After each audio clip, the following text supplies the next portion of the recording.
Bonjour à tous. Merci de me rejoindre pour cette session sur Reactor 3, une fondation réactive pour la JVM.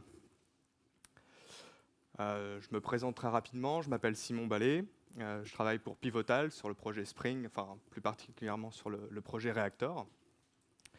Si jamais vous avez des questions à la fin de cette conférence, vous pouvez soit venir me trouver ou alors m'envoyer un petit tweet @Simon Basle.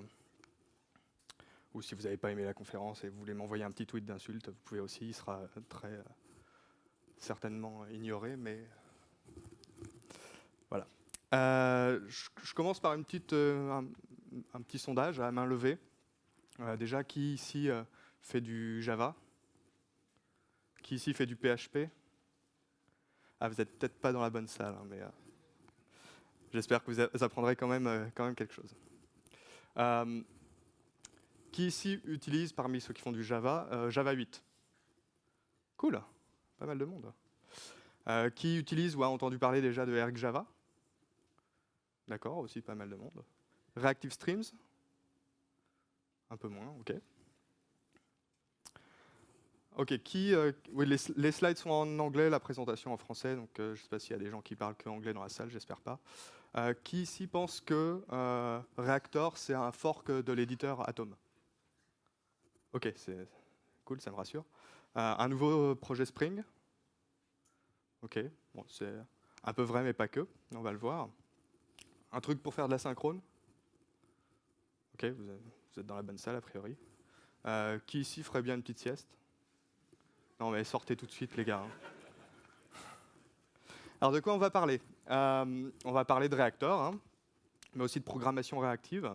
Donc, je vais faire une petite introduction à qu'est-ce que c'est que la programmation réactive, qu'est-ce que ça peut vous apporter. Ensuite, je parlerai de Reactor 3, les types réactifs qu'il apporte, les opérateurs qu'il y a dans la librairie.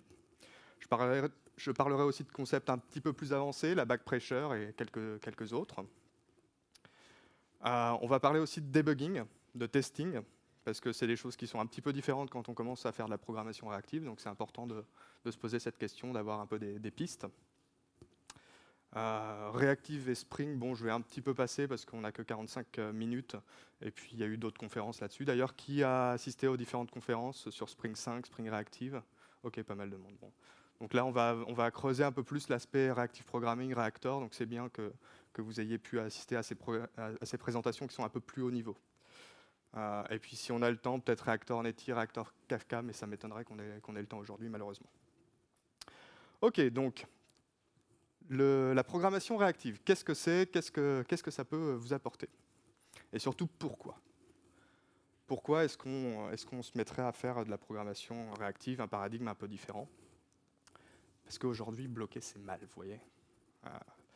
Quand on a des applis qui sont intrinsèquement bloquantes, eh ben on arrive à des choses comme ça, où on a un thread qui travaille, et puis subitement, il faut faire un appel réseau, il faut faire un appel à la base de données, il faut faire de l'I/O.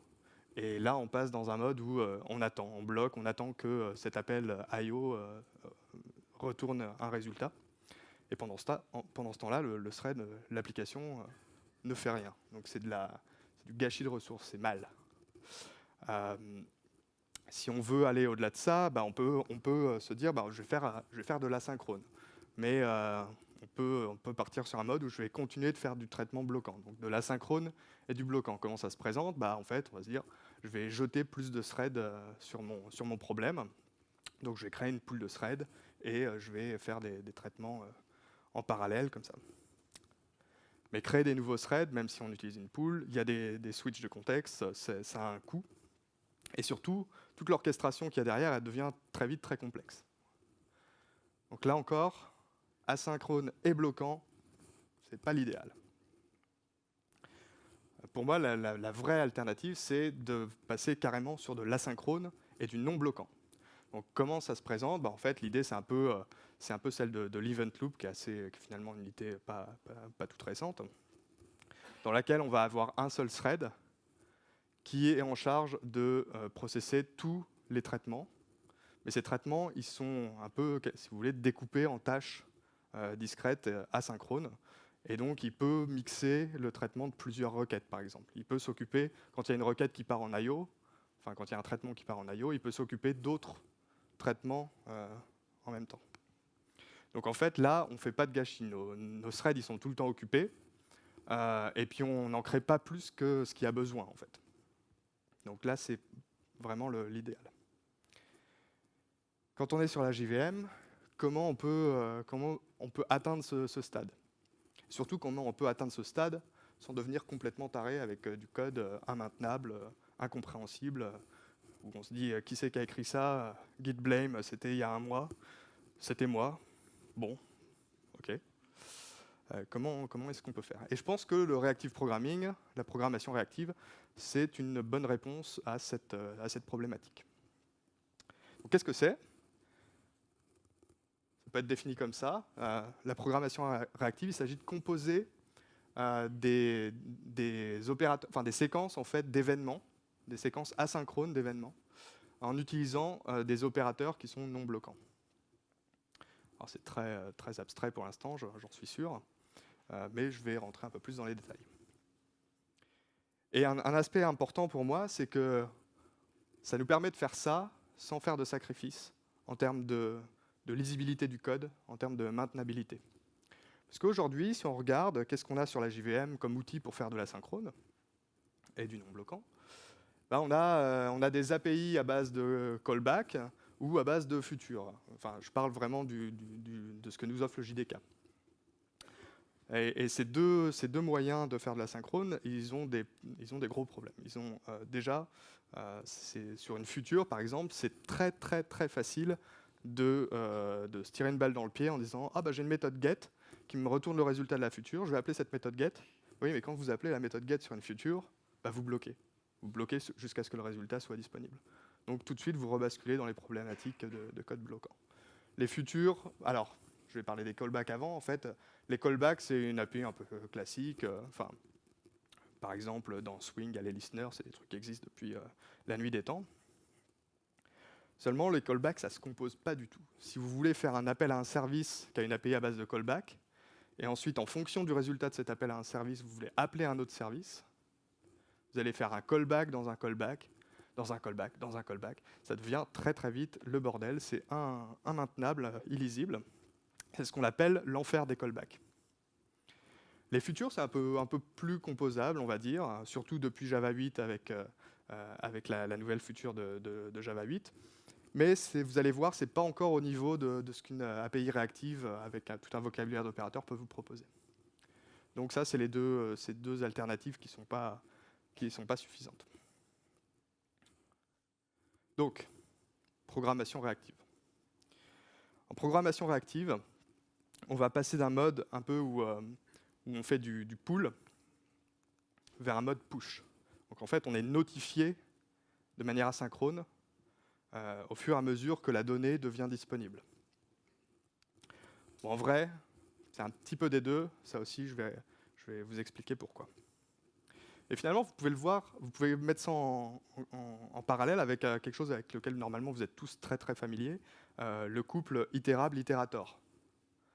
Dans un itérable-itérator, vous avez une collection, et puis vous avez un itérator sur cette collection, mais c'est toujours vous, en tant que développeur, qui tirez la donnée. Vous êtes vraiment en mode pool. Vous dites iterator.next ou asNext, et vous décidez de quand vous allez récupérer la donnée. En programmation réactive, on a un couple aussi d'interfaces, c'est publisher-subscriber. Cette fois, donc, comme itérable itérator, il y a le publisher, c'est la source des données, le subscriber, c'est ce qui consomme la donnée. Mais par contre, en fait, c'est le publisher qui pousse la donnée vers le subscriber. Donc on inverse la vapeur, on passe dans un mode push. Donc en fait, il faut commencer à réfléchir en termes de données en mouvement, en flux. Voilà, la donnée, la donnée traverse une séquence, en fait, c'est un événement dans une séquence asynchrone.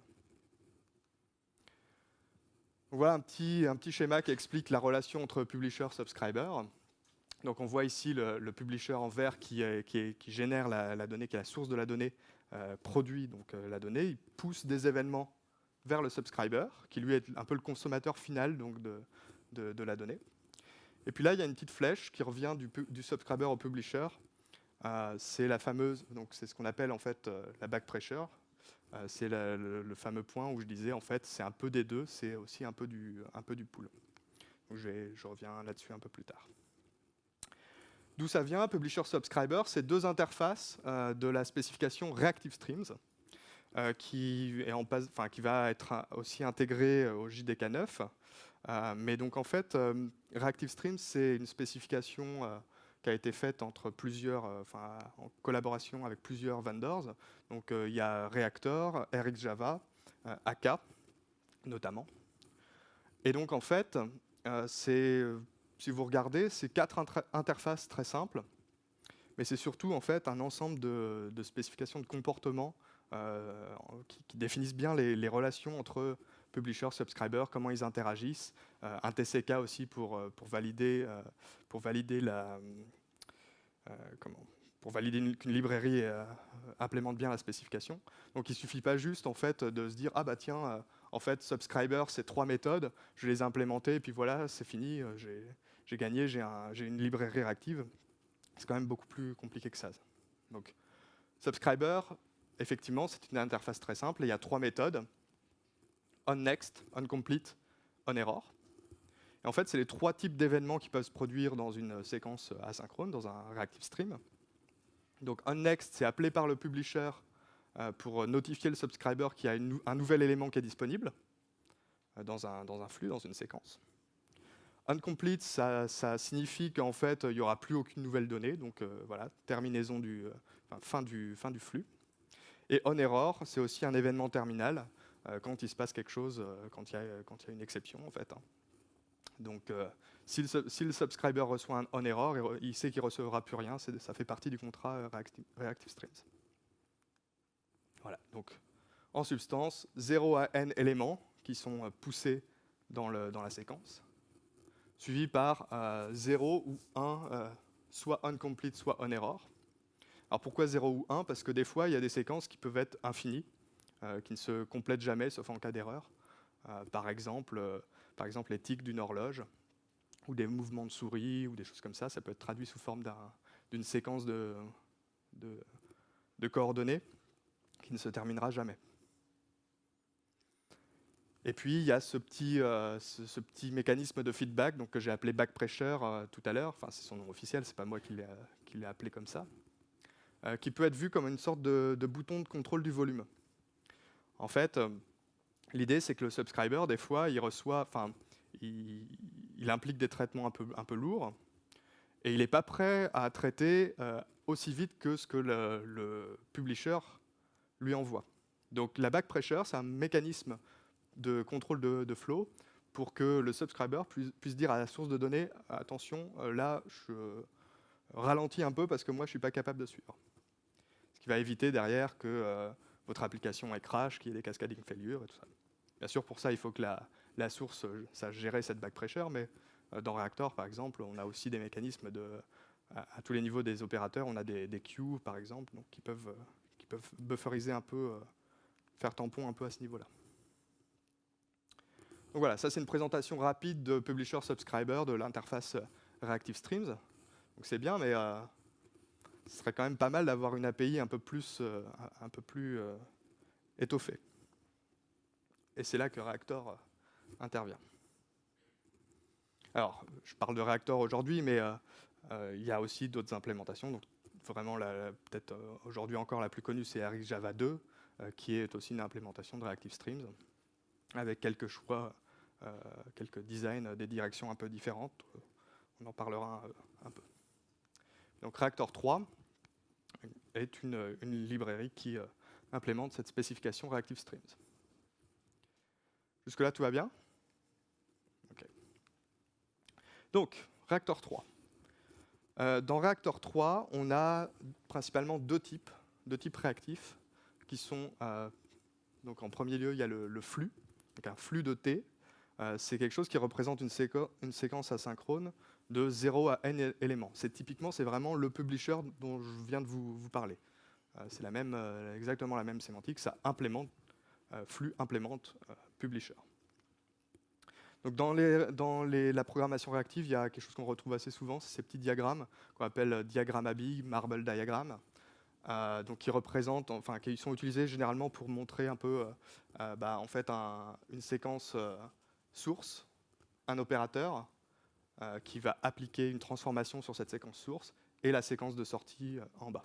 Donc à chaque fois, on a un trait horizontal, ça représente le flux, le publisher. La barre verticale ici, c'est le on-complete. Quand on a une petite croix, comme vous voyez en bas, ça représente un on-error. Et puis tout le reste, ça représente des événements de on-next, donc des données qui sont émises par le flux. Donc là, vous voyez, en fait, on a 6 événements, 6 données qui sont envoyées dans le flux de manière asynchrone. Ensuite, le flux se complète. On chaîne un opérateur là-dessus qui va en fait couper la séquence par une erreur après le troisième élément. Donc ça, c'est flux, 0 à n éléments. Et puis le deuxième type dans Reactor, c'est mono. Donc mono, c'est une spécialisation de flux en fait, qui indique que en fait, on a au plus un élément. Donc grosso modo, en fait, un mono, il est soit valué, il a une valeur, soit vide, soit en erreur, typiquement. Alors pourquoi introduire ça ? Parce que sémantiquement, ça peut aussi, dans des API, en type de retour, ça peut vous donner un indicatif que, par exemple, on est typiquement dans un cas de requête-réponse où il n'y aura jamais qu'une seule réponse et pas une séquence infinie ou ce genre de choses. Donc c'est intéressant d'un point de vue typage de retour de méthode pour avoir un peu plus d'informations. Mais c'est aussi un publisher au même titre que flux. Alors après, je disais, il y a des tas d'opérateurs dans la librairie, et donc il y en a certains qui, quand ils font passant sur n éléments, ne seront disponibles que dans le mono, par exemple. Ou quand on fait une réduction, donc on prend tous les éléments d'une séquence, d'un flux, et puis par exemple on fait une somme de tous ces éléments, par définition, le résultat de ça, c'est toujours une seule valeur. Donc quand on appelle reduce sur flux, on obtient un mono.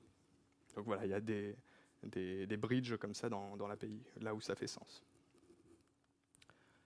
Reactor, c'est vraiment le focus a vraiment été sur Reactive Streams. Donc comme je disais, en fait, les deux types implémentent directement Publisher. Il n'y a pas besoin de faire de conversion particulière.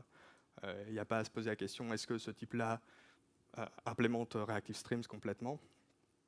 Et Reactive Streams, c'est aussi intéressant parce que ça permet d'avoir de l'interopérabilité entre différentes librairies. Donc vous pouvez en fait convertir très simplement un flowable de RxJava 2 en Reactor si vous avez besoin d'une API particulière dans Reactor, par exemple, ou parce que votre librairie ne consomme que du Reactor.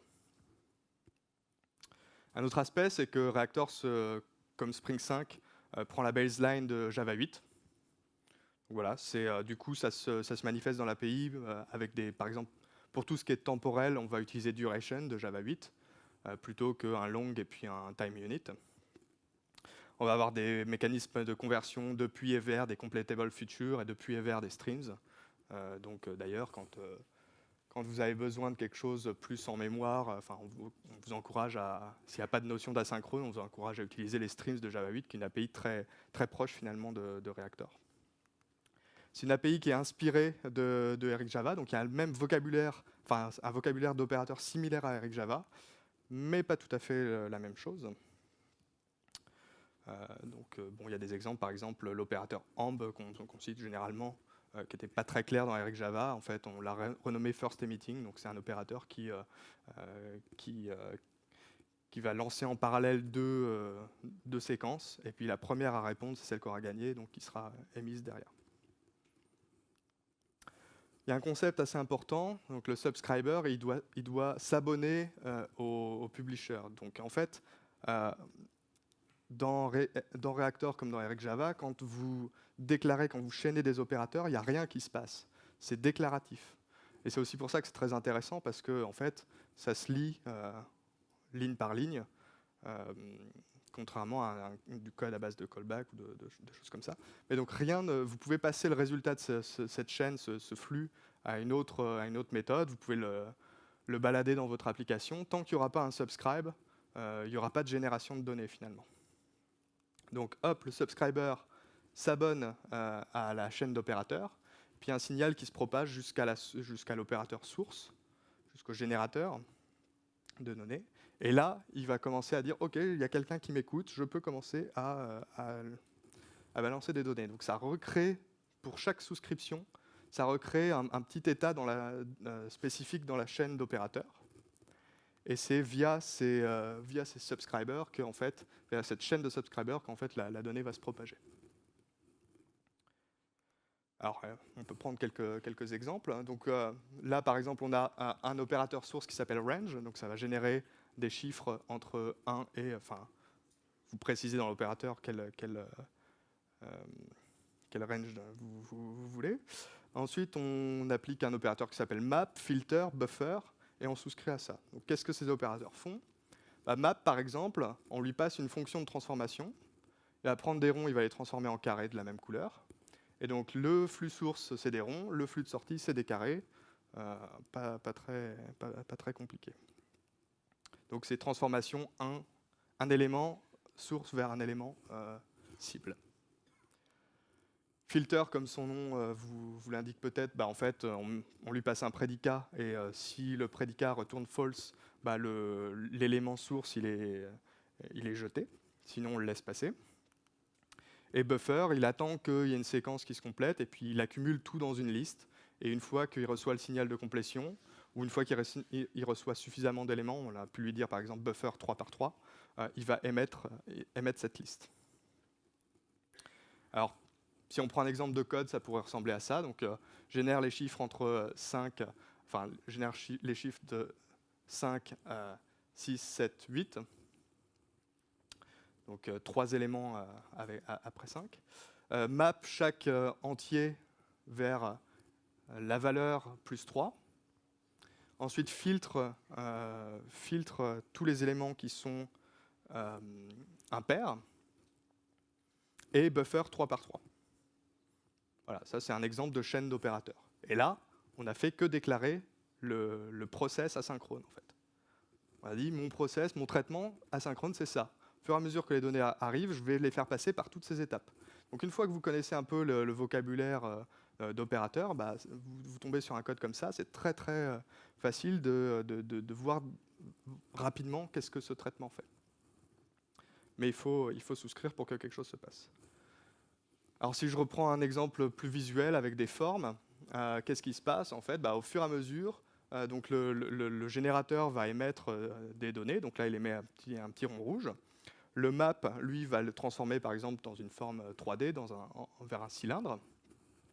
Pendant ce temps-là, la source, elle continue de générer des données, donc elle génère un petit carré vert. Deuxième étape, le filter, il passe sur le cylindre rouge, il dit non, les cylindres, j'aime pas ça, il le drop. Pendant ce temps-là, le map, il a transformé le carré vert en cube vert, et puis la source, elle a émis une troisième valeur, le carré violet. Hop, on continue, donc le filtre, il laisse passer les cubes, lui, donc le cube vert est passé. Et là-haut, on voit la source, elle a commencé à émettre le signal onComplete. Donc c'est pareil, ce signal, comme le signal de data, il va se propager le long de la chaîne.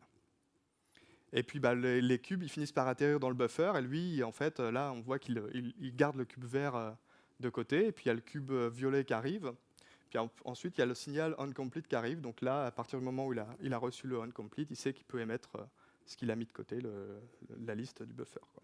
Et la séquence se termine. Voilà. Si on revient sur l'exemple de code, que j'aurais peut-être dû mettre côte à côte finalement, qu'est-ce qui va transiter dans la séquence? Le générateur, il va générer les valeurs 5, 6, 7 et compléter.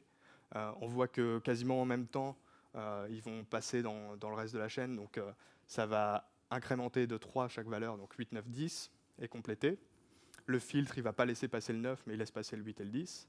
Et puis, on voit qu'un peu en décalé, le buffer, au moment où il reçoit le onComplete au-dessus, au moment où le onComplete se produit au-dessus, le buffer sait que la séquence est terminée, donc il émet la liste. Je vais passer sur le deuxième exemple. Il y avait un retry. Et, ouais. Peut-être pour faire le flat map qui est un peu plus touffu.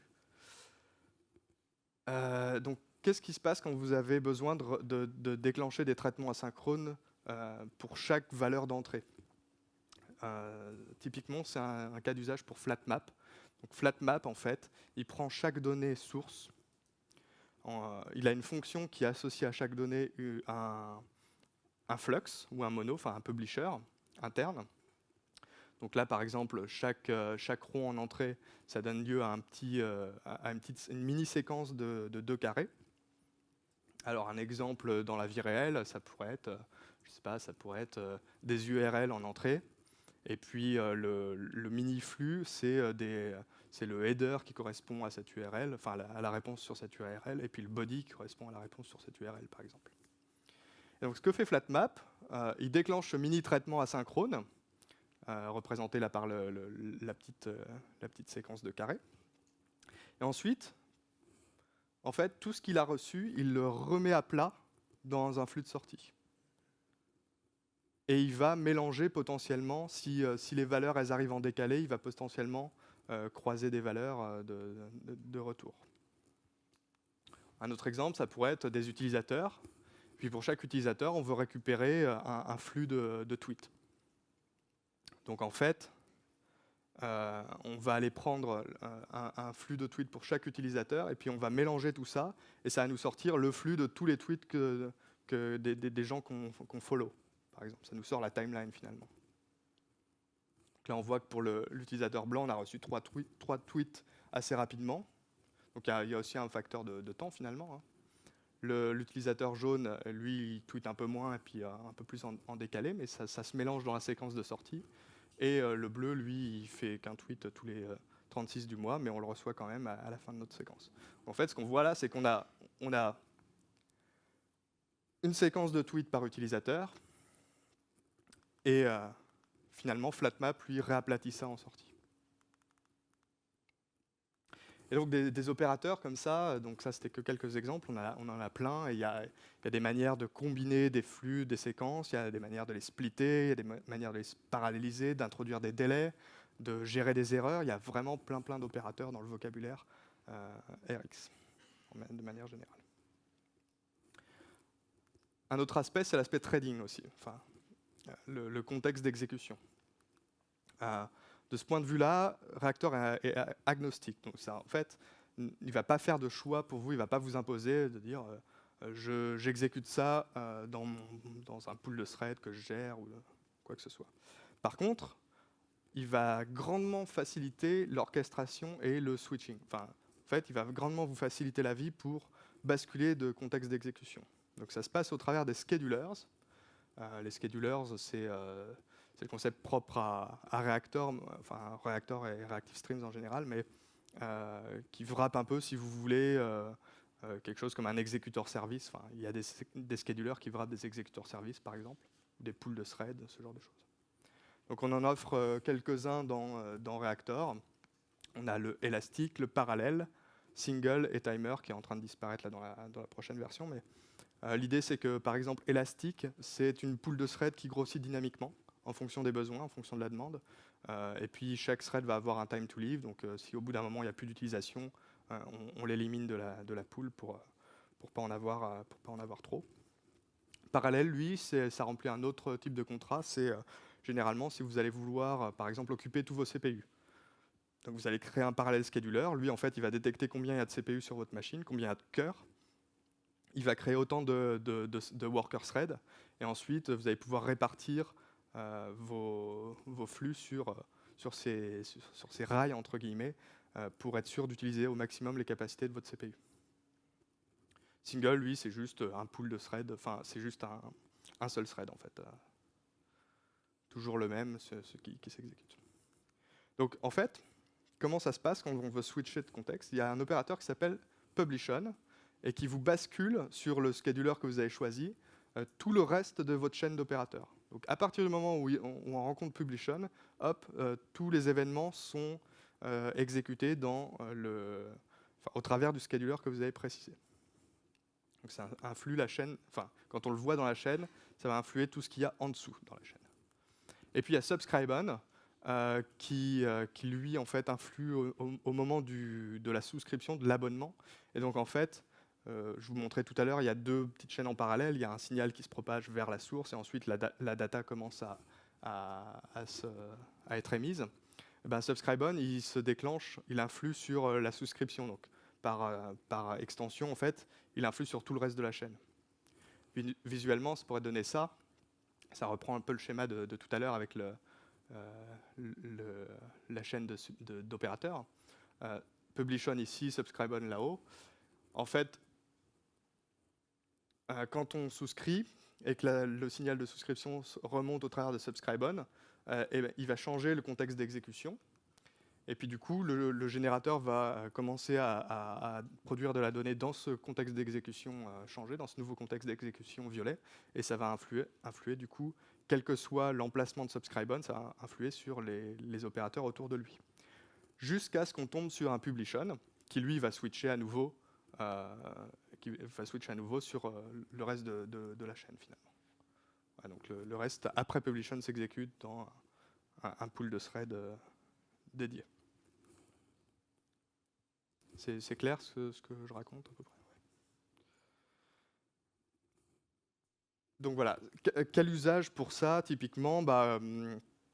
En fait, si vous voulez isoler un traitement sur un pool particulier, vous pouvez vous créer un scheduler dédié et puis le basculer dessus avec un publish-on et ensuite rebasculer sur un thread de traitement plus général, à nouveau avec un publish-on.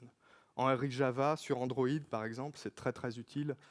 Il y a le même concept et c'est très utile pour basculer sur le thread dédié à l'interface graphique, par exemple. Vous avez déclenché un traitement, requête réseau, vous sortez du thread graphique pour aller dans un pool de thread dédié, puis vous revenez sur la partie finale, affichez votre donnée, affichez le résultat, vous revenez dans le thread graphique et vous pouvez manipuler l'interface graphique. C'est un exemple assez parlant, mais plutôt Android. Donc Android, il n'y a pas de Java 8 pour l'instant, donc il n'y a pas de réacteur. Ok. Il me reste 12 minutes, donc on va pouvoir parler d'une chose assez importante, le testing. Comment tester, comment débugger dans un monde asynchrone. Le problème, en fait, c'est que dans un monde asynchrone, quand vous avez une erreur, vous voyez le site d'exécution du processing, vous voyez en fait à quel moment l'erreur s'est produite, mais ça ne vous donne aucune information sur quelle partie de votre code à vous a déclenché ce traitement. C'est assez difficile, on voit des stack traces qui sont assez complexes à décrypter, parce qu'ils passent par tout un tas d'opérateurs déjà, et puis parce que le contexte d'exécution est tellement changeant que c'est plus trop quelle partie de notre code à nous a déclenché ça. En fait, la partie du code de votre code à vous que vous allez voir dans une stack trace typiquement sur une librairie réactive, ça va être le moment où vous avez souscrit à votre flux. Et comme je vous disais, votre flux, avant d'y souscrire, rien ne se passe et vous avez pu le passer, le passer en paramètre de retour de plein de méthodes. Il peut venir finalement d'un peu n'importe où. Vous avez peut-être pu l'injecter même. Donc, vous ne savez pas quelle chaîne d'opérateurs vraiment a pu causer un problème. Donc ça, c'est la partie debugging. Donc c'est pour ça que je voulais en parler. C'est assez important. Et il y a la partie testing aussi. Donc tester un publisher, comment on peut faire quand c'est des séquences asynchrones. Donc Reactor, il y a un petit projet Reactor Test, un petit projet compagnon Reactor Test, qui propose deux classes, et notamment le Step Verifier. Donc l'idée, c'est de pouvoir tester un publisher en déclarant en fait les événements auxquels on s'attend. Donc encore une fois, déclarativement, avec le Step Verifier, vous allez dire, je m'attends d'abord à ce qu'il y ait une souscription. Enfin, ça, c'est pas toujours nécessaire, mais je m'attends à ce qu'il y ait une souscription, et ensuite, je m'attends à ce que la séquence émette 1, 2, 3, 4, et puis se termine. S'il te plaît, Step Verifier, vérifie-moi ça. Donc en fait, à partir de là, le Step Verifier, en fait, vous allez lui passer un publisher à tester. Il va souscrire à ce publisher, il va observer les événements qui passent. il va les comparer avec ce que vous avez décrit comme scénario attendu. Et s'il y a un mismatch, il va sortir une assertion error, donc ça va vous faire sauter le test. Un autre aspect intéressant du step verifier, c'est qu'il permet de manipuler du temps virtuel. Donc, en fait, des fois, vous avez peut-être des flux, comme je vous disais, qui ont une dimension temporelle. Par exemple, un flux qui a un délai d'1 heure avant d'émettre une data. Et vous ne voulez pas trop tester, pas vraiment tester l'aspect temporel, vous voulez plutôt tester quelle est la transformation qu'il applique sur cette data.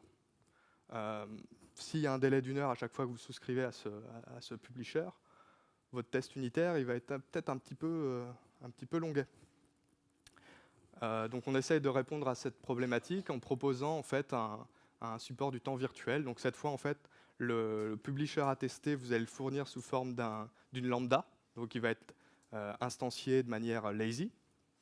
Et on en profite, grâce à ça, on peut mettre en place en fait des schedulers par défaut qui ont une horloge virtuelle.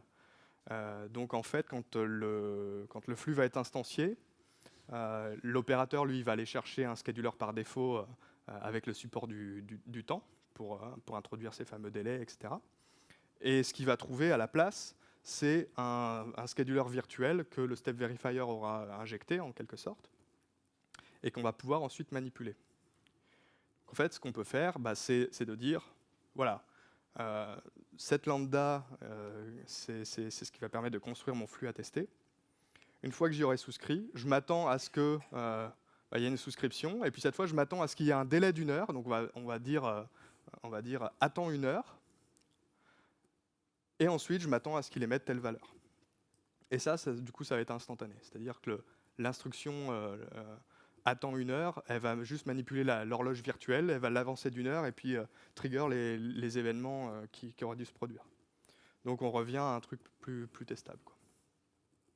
Alors si bien sûr vous voulez tester le vrai délai, faites pas ça, c'est juste sur la partie temporalité que ça influe, quoi. Alors après, vous pouvez aussi simuler une source de données.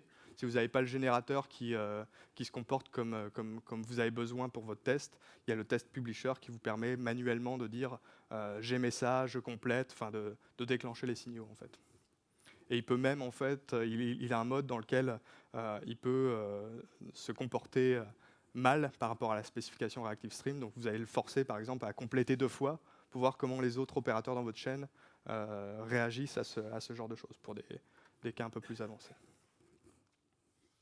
Donc, les problèmes de debugging dont je parlais un peu plus tôt, en fait, oui, j'ai un peu déjà parlé de ça. Les stack traces sont très durs à déchiffrer. Et puis, juste d'habitude, on va se rendre compte que en fait, ça montre juste où est-ce que l'abonnement s'est produit. Donc, ça ressemble peut-être à quelque chose un peu comme ça. Donc on voit qu'on s'est abonné ici à un mono dans un test, mais on ne sait pas trop d'où vient la chaîne d'opérateurs. Alors ce qu'on aimerait bien, c'est voir où est-ce qu'on a instancié le flux. Donc en termes réacteurs, on appelle ça, en termes réactifs, on appelle ça l'assemblage. Et c'est tout simplement où est-ce que le flux a été instancié. Donc on a un opérateur qui s'appelle checkpoint, qui permet d'identifier un flux particulier comme étant, il y a un besoin de traçage en fait de ce flux. On dit, ce flux-là, je veux pouvoir, s'il y a une erreur, identifier où est-ce qu'il a été assemblé. Une autre option, c'est il y a un hook global qui va faire ça pour absolument tous les opérateurs dans votre application. Le problème, c'est que c'est coûteux. C'est coûteux pourquoi? Parce qu'en fait, le système utilisé, c'est que pour chacun de ces opérateurs qui sont tracés, on va instancier une exception. Ça génère une stack trace. Générer une stack trace, c'est coûteux. Mais ça a une utilité parce qu'en fait, cette stack trace, dès qu'il y a une erreur, on va la réattacher à l'erreur. Donc en fait, ce qu'on va voir, c'est quelque chose un peu comme ça. À la fin de la stack trace d'exécution, on va voir une une petite exécution suppressed, une petite exception suppressed, qui nous indique exactement où est-ce que ce flux a été assemblé. Donc on retrouve nos petits, on peut savoir qu'en fait, ce fameux flux qui est tombé en erreur, il avait été instancié dans la méthode populateDebug de notre classe guideTest. Voilà, donc ça c'est un aspect intéressant. Bon, je voulais vous parler de backpressure. Le temps va être un petit peu limité, mais on va essayer de couvrir ça un minimum. La backpressure, en fait, c'est un signal qui se déclenche lors de la souscription. Par défaut, si on s'abonne au flux, bah, lui, il va envoyer aussi rapidement qu'il peut. Donc, il va balancer toutes les données aussi rapidement que possible. Quand on met en place la backpressure, lorsqu'on souscrit, on envoie un signal en plus qui s'appelle request. Et on va dire, envoie-moi un élément, par exemple. Je suis prêt à traiter qu'un seul élément. Et là, la source de données va répondre, mais va répondre de manière asynchrone. C'est-à-dire, c'est pas du pool pur comme avec Iterator, où il va directement répondre « OK, un élément », où ça va bloquer avant de renvoyer l'élément. Là, en fait, dès que le publisher aura à disposition une donnée à nous faire parvenir, il sait qu'il y a une request de 1, donc il peut nous envoyer cet élément. S'il n'en a pas, si l'élément arrive 10 minutes plus tard, bah, il nous le renverra dans 10 minutes. Donc un onNext qui se produit, mais on ne sait pas quand, de manière asynchrone. Et ensuite, sur le onNext, on peut à nouveau requêter encore plus. Donc on peut dire, OK, bah, maintenant envoie-les-moi 2 par 2. Et là, il va faire 2 onNext, au lieu de tout balancer. Donc c'est vraiment une dimension une sorte de contrôle du volume, quoi. Après, la backpressure, il y a d'autres moyens de la gérer. Donc, par exemple, on peut imaginer, on a en flux, en entrée, on a des signaux d'un capteur qui nous balance des données toutes les millisecondes. Et puis nous, tout ce qu'on veut, c'est afficher un petit blip dans une interface graphique. Donc, en fait, toutes les secondes, une mise à jour toutes les secondes, ça nous va bien. Donc, on peut lui dire, drop toutes les données qui sont dans une fenêtre de 1 seconde. Tu m'envoies qu'une donnée par seconde. Le reste, tu drops, quoi. On peut aussi mettre en buffer. Il y a plein de manières de gérer ça. Voilà.